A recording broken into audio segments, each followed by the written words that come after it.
Neymar. বিশ্বকাপে নেইমারকে injury থেকে বাঁচাতে বানানো হচ্ছে অত্যাধুনিক এক মেশিন। ব্রাজিল জাতীয় দলে নেইমারের প্রত্যাবর্তন মানেই কোনো রকম উত্তেজনা। আর সেই রাজকীয় প্রত্যাবর্তনের জন্য নেইমারের পায়ে এবার থাকছে বিশেষ সুরক্ষা। প্রফিক্স স্পোর্টস তার জন্য তৈরি করছে কার্বন ফাইবারের এই কাস্টমাইজ শিনগার্ড। এরই মধ্যে তারা নেইমারের পা স্ক্যান করে যেভাবে নিখুঁতভাবে এটি তৈরি করছে, তাতে বোঝা যাচ্ছে নেইমারের ভক্তদের জন্য কতটা বড় চমক অপেক্ষা করছে। সাধারণ বাজারে পাওয়া বাড়ি ও গোড়ালি ঢাকা শিনগার্ডের সাথে এর আকাশ পাতাল পার্থক্য। সাধারণ গার্ডগুলো যেখানে বেশ ভারী ও অস্বস্তিকর, সেখানে নেইমারের এই কাস্টমাইজ গার্ডটি অত্যন্ত পাতলা, হালকা এবং পায়ের সাথে মিশে থাকে।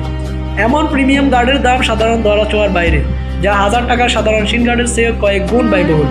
শুধু নেইমার নয়, জ্যাক গ্রিলিশ বা টনি ক্রুসের মতো বিশ্বমানের তারকারাও মাঠে নিজেদের স্বাচ্ছন্দ্য বজায় রাখতে এমন ছোট ও পাতলা শিন গার্ডের উপরেই ভরসা করতেন। বাজে ট্যাকেল থেকে হাটকে বাঁচানোর পাশাপাশি এই গার্ডটি আঘাতের তীব্রতা কমিয়ে মাঠে দেবে বাড়তি স্বাচ্ছন্দ্য। তবে সুরক্ষার পাশাপাশি মনে রাখা জরুরি, এটি গোড়ালি বা লিগামেন্টের জটিল ইনজুরি শতভাগ আটকাতে পারে না। তবুও পেশাদার ফুটবলারের নিয়ম মেনে এই প্রযুক্তি ব্যবহারে নেইমার ফিরছেন আগের চেয়েও বেশি প্রস্তুত হয়ে। নেইমারকে আবারও ড্রিবলিং করতে দেখার অপেক্ষায় এখন পুরো ফুটবল বিশ্ব। ওয়ালটন এখন দেশের সীমানা পেরিয়ে বিশ্বের 50টিরও বেশি দেশে। ওয়ালটন, ঘরে ঘরে বিশ্বজুড়ে।